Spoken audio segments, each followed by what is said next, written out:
कौन से कहे आमर जो दाबी अच्छी उष्णलिया संगठन 8 ରୁ 18 मसीहा मध्य जो अणशिक्षक और शिक्षक कर्मचारी अच्छा जीआई अंतर्भुक्त करने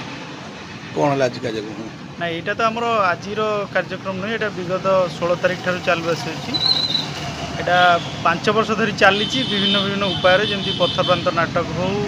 दस्तखत अभियान हो मंतव्य कार्यक्रम हो आज ये जो लास्ट आम 16 तारिख दिन दाबी दिवस ब्लू एमपीएमसी बसी सेठी मुख्यमंत्री आमर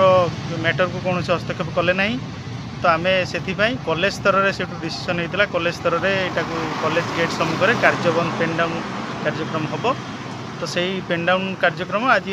जिला स्तरीय पेन डाउन कार्यक्रम गोटे आम कॉलेज इवनिंग कॉलेज यहाँ होता आम सहित जोग देते गणेश्वर बेहरा आम लोकल एमएलए आईटा शांतिपूर्ण भाव में होता दाबी पूर्ण है ना नहीं दाबी तो यहाँ दीर्घ दिन दाबी यहाँ लोकल एमएलए चाहिए करें आम आमको साथ देते एमएलए सार सहयोग आम आउरी इन्स्पायर होइछु आ यहाँ से पर्यंत चलो जे पर्यंत निजे मुख्यमंत्री ए हस्तक्षेप करना लोकों सरकार को बोलाउथिबा सरकार आज माने निदा विष्णु साजिଛନ୍ତି एटा दीर्घ दिन धरी जो दाबी अच्छी या सहयोग हाथ बढ़ेले मुख्यमंत्री निजे हस्तक्षेप कले पिला भविष्य और शिक्षक मानकर पाखापाखि केन्द्रापड़ा जिले में 700 ରୁ ऊर्ध्व कर्मचारी शिक्षक अच्छा परिवार सुख निद्रार सहित